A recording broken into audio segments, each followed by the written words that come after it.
Hi friends, welcome to our channel.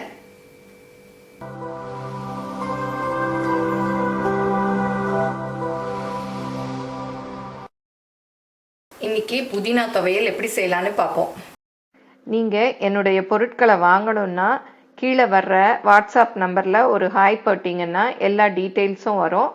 அதை பார்த்து உங்களுக்கு என்னென்ன பொருள் வேணுமோ அதை நீங்கள் ஆர்டர் பண்ணி வாங்கிக்கலாம். இந்த புதினா துவையலுக்கு வேணுங்கிற சாமானெல்லாம் எடுத்து வச்சுருக்கேன்.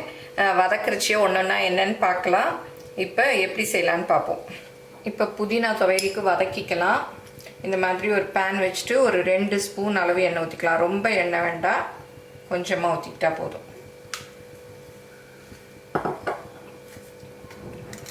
இதில் கொஞ்சம் கடுகு,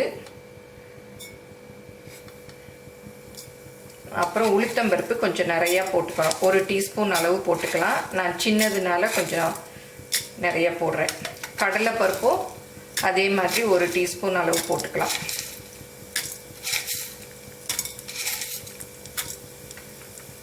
அப்புறம் கொஞ்சம் பெருங்காயம், ஒரு 1/4 டீஸ்பூன் அளவு பெருங்காயம். இது நல்லா பொரியட்டும். உளுத்தம்பருப்பு கடலைப்பருப்புலாம் நீங்கள் இன்னும் கூட கொஞ்சம் கூட வேணும்னாலும் போட்டுக்கலாம்.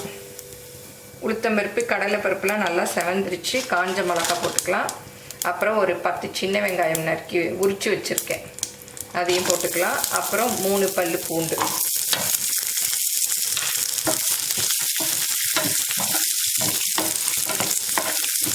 சிவப்பு மிளகா நான் 6 போட்டிருக்கேன். உங்களுக்கு எவ்வளோ காரம் வேணுமோ அந்த அளவு போட்டுக்கலாம். அப்புறம் இந்த தேங்காய் வந்து 4 சில்லு வச்சுருக்கேன், அதையும் போட்டுக்கலாம்.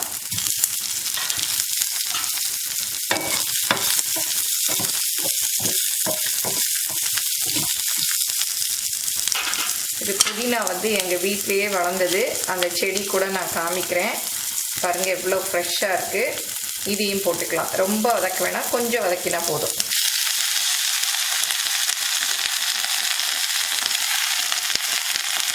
புதினா வந்து ஒரு கைப்பிடி அளவு போட்டேன்.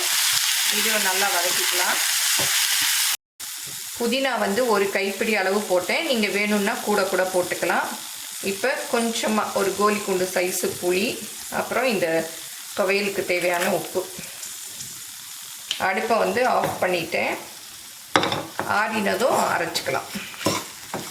இப்போ வதக்கி வச்ச புதினாலாம் நல்லா ஆறிடுச்சு. இதை மிக்சியில் போட்டு அரைச்சிக்கலாம். தண்ணியெலாம் ஊற்ற வேண்டாம். கொஞ்சமாக துவையலுங்கிறதுனால கொஞ்சமாக ஊற்றி அரைச்சிக்கலாம். இப்போ புதினா துவையல் பாருங்கள் அரைச்சாச்சு. உங்களுக்கு எப்படி வேணுமோ, நைஸாக வேணும்னா நைஸாக அரைச்சிக்கலாம், கொஞ்சம் கொரன்னு வேணும்னா கொரன்னு அரைச்சிக்கலாம். புதினா துவையல் பாருங்கள் சூப்பராக ரெடி ஆயிடுச்சு. இதை வந்து நான் இன்றைக்கி குழிப்பணியாரத்துக்கு செஞ்சுருக்கேன். நீங்கள் வந்து இதை சாதத்தில் கூட போட்டு பிசைஞ்சு சாப்பிட்லாம். நல்லெண்ணெய் ஊற்றி இந்த துவையல் போட்டு பிசைஞ்சும் சாப்பிட்லாம், இல்லை நெய் வேணாலும் ஊற்றி பிசைஞ்சு சாப்பிட்லாம். புதினா உடம்புக்கு ரொம்ப நல்லது, அயன் சத்து நிறைஞ்சது. இது எல்லாரும் செஞ்சு பாருங்கள். பிடிச்சிருந்தா லைக் பண்ணுங்கள், உங்கள் ஃப்ரெண்ட்ஸுக்கும் ஷேர் பண்ணுங்கள்.